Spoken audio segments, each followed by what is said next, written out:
Welcome to Screen Rant South by Southwest Suite. I'm here with Rachel Mason of My Brother's Killer. Hi. Hi, how are you? I'm great. Thank you. When did you get to Austin? Thursday. Yeah. And how's the experience been? How's the festival for you?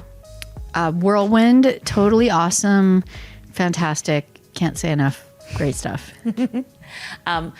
I know in the documentary of My Brother's Killer, which is about the horrible murder of Billy London or William Arnold Newton, you said that once you heard his story, you wanted to tell the story. You wanted to dive into it.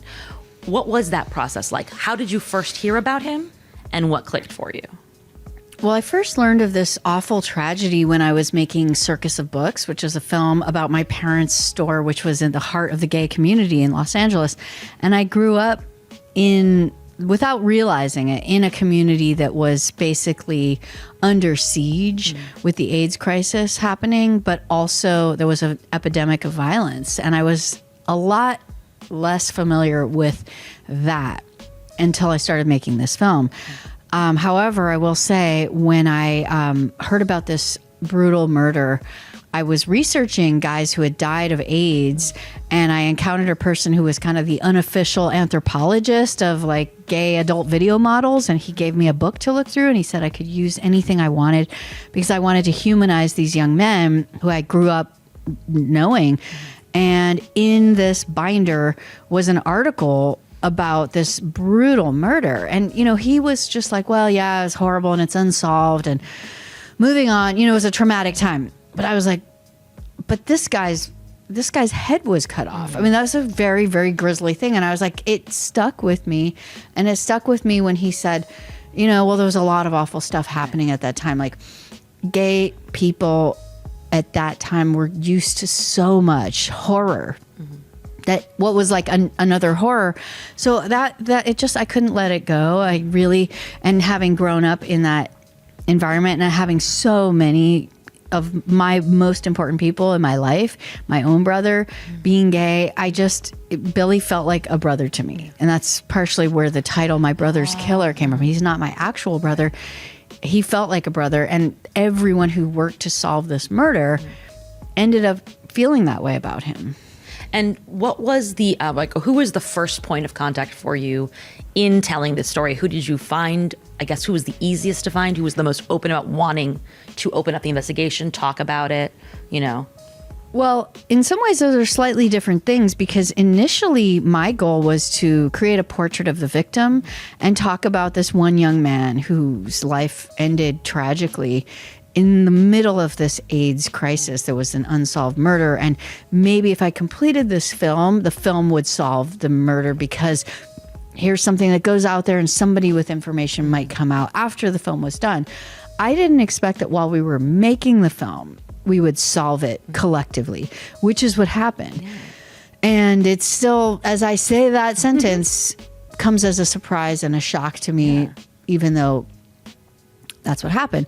The first person to answer your question was a guy named Mike Szymanski, also known as Mickey Ski, because a lot of people had double names, aliases, and these were names that they enjoyed having. It wasn't like it was just a casual thing to have a name. They went by it. He was a reviewer of gay adult movies, and he told me about the murder, and he told me that, Rachel, your parents employed the prime suspect, who is also the victim's lover. And that person, Mark Rabins, was the first person I officially and formally sat down to interview.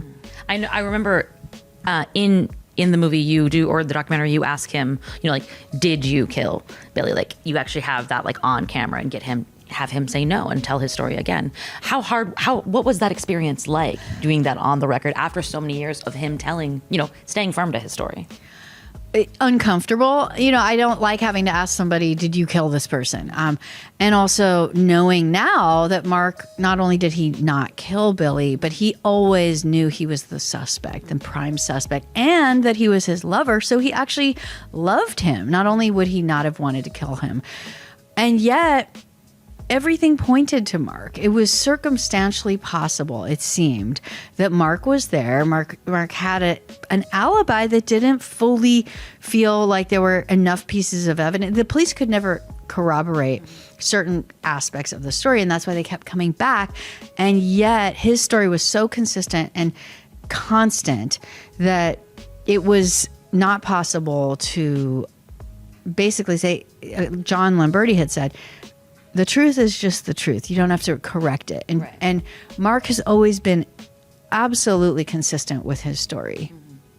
Yeah, and I don't want to get too much into the resolution because obviously, although it is public knowledge, people will be able to experience it as they watch. But you do not only paint a portrait of Billy and of various people in that time, but also of the killer themselves. Can you talk, like, something that you said, I believe it was like, you know, family, really, like how your family treats you does really affect how you turn out and what happens to you. And that's true for both Billy, for many of the people that you speak to or speak about.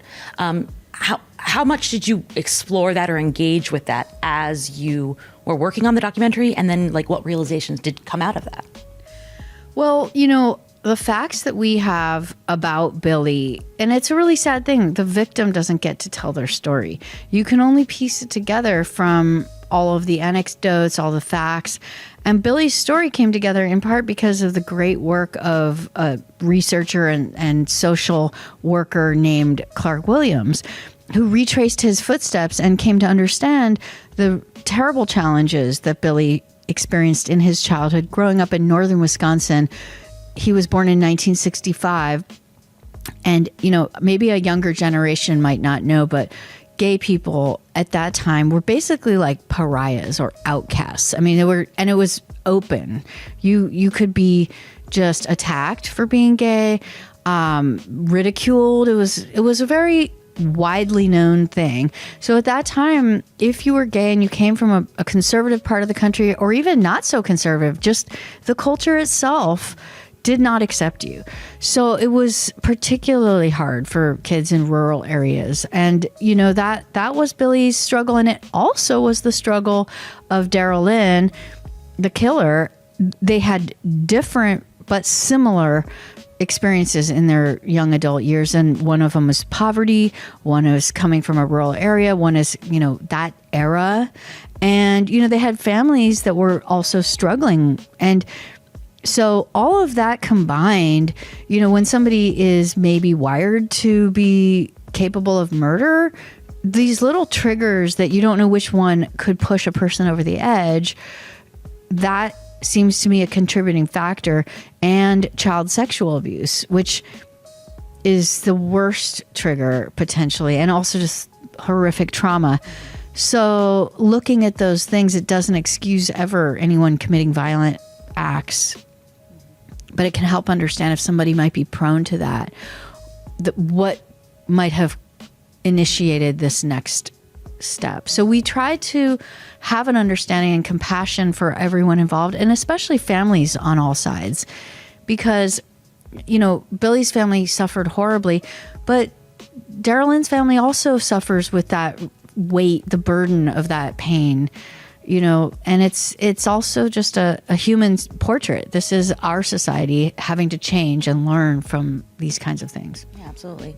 From the perspective of making the documentary, like, you are in it, you're a part of it. We see you asking the questions. We see you talking with your mom. What was that? At what point do you make the decision of how you're going to be involved in it on screen rather than just behind the camera?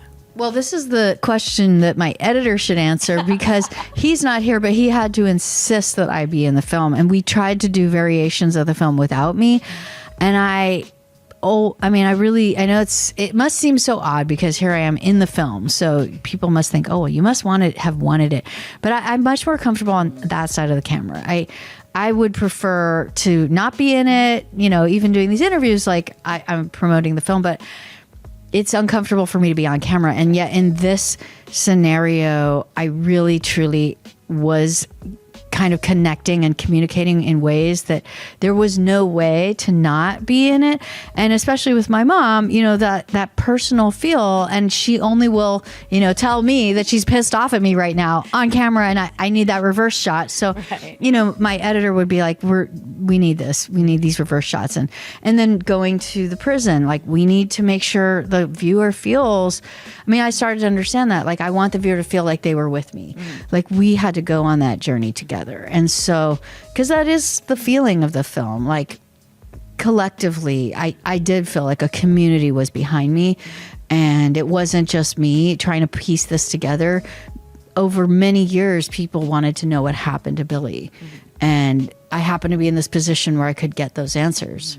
Absolutely. And I do think it gives it that personal touch, like you were talking about, because I definitely felt like we're solving this together, even though you already know and I don't know. But obviously you talked about like the time that the murder took place was a very difficult time. Gay people were treated like pariahs, and now it feels like we're almost like backsliding. Today, in this day and age, what do you hope to convey to audiences, or how do you hope that this film can contribute to that conversation and maybe stop that backsliding? Well, it's so painful, really, this moment we're living in, because I think every single marginal community that gets thrown into a political conversation, it's like the worst thing that can happen. You need to have safety all around you, and especially the LGBT conversation is a very personal one. Many of these things that are being tossed around in the world of our political discourse are people's most personal things that are happening in their life, and it's always so frustrating when politics weaponizes or decides to weigh in on something, because every single case is unique and different and requires sensitivity. And so like the last thing that happens when it's a public discourse with, one right or left pulling at things is all of the sensitivity seem to go away. And it's a horrifying time to just be seeing that LGBT causes have become, again, weaponized, and laws are coming into place that are totally, just dropping the hammer on critical things without the nuance that is required. So it's so frustrating. And yet it absolutely harkens back to the 90s when the gay community at that time was experiencing an epidemic that needed similarly, like just a type of sensitivity and care that the culture was not there for. And worse, at that time when AIDS was hitting the community, the government and people in power were saying things along the lines like, well, this is like God's punishment for your evil, sinning ways. And that was sort of like mainstream discourse. They could say things like that. And thankfully, I don't think it's to that degree, although who knows, it's gotten pretty bad. I will say that. But we are in a moment where I think we have seen a rise among the mainstream that wasn't there. Enough people are like, you know what? My friends are gay. My family members, I know. Enough people know LGBT people, trans people. It's just that the community has also embraced, and there have been public figures, media organizations like GLAAD, Ellen DeGeneres, these people that did things so that you could be like, wait, she has a talk show and she's a lesbian and say what, people can have their opinions, but there are faces out there that stand up for this community and that are relatable. And that wasn't there in the 90s. Those people were doing that work. They were coming forward. And that's why people like Ellen are heroic and should be recognized for that world that they created now for us. And I think that's why we're in a different moment. There are voices from the community that have achieved levels of prominence, like Pete Buttigieg as well, like politicians being out. That wasn't there at that time. And so I think that's a hopeful thing. And this film, to me, feels like the most hopeful message you could see, especially when it comes to law enforcement, because my expectation was that, in a way, I had a bias that I saw this through. I thought, well, this case was not investigated because the LAPD probably didn't care, because another gay man in 1990 would have not mattered. And then I discovered a female detective, Wendy Burnt. I didn't know there was a rare female detective working as hard as she was on a case like this in 1990, and she did care. And she was there. And you look at the police file, which I was able to see, and it was incredible work. And in fact, it was the gay community at that time that was afraid to be open. That was part of the problem. So now, because we have a new generation looking at the file, you have a new type of collaboration. People, of my generation and around me saying, you know what? let's work with the LAPD. Let's work with law enforcement to solve this. And that's what happened. And you can find the good detectives out there. You can find those people if you want to try to collaborate. And so that to me is the hopeful message, that a minority community can come together, can try to solve crimes themselves and find those internal advocates. And there are those people. That is a very unexpected, hopeful message, because I too, when watching it, had the same expectation about the police officers or the law enforcement involved. So lastly, where can one see My Brother's Killer outside of South by? Do you have distribution yet? What's the status? We're working on our distribution, and we are going to be playing film festivals in different places in the country. So in Midwest, East Coast, West Coast, all over as much as possible. And we're working on distribution. So we don't yet have it, but as soon as that is announced, people can follow us at My Brother's Killer Film on Instagram.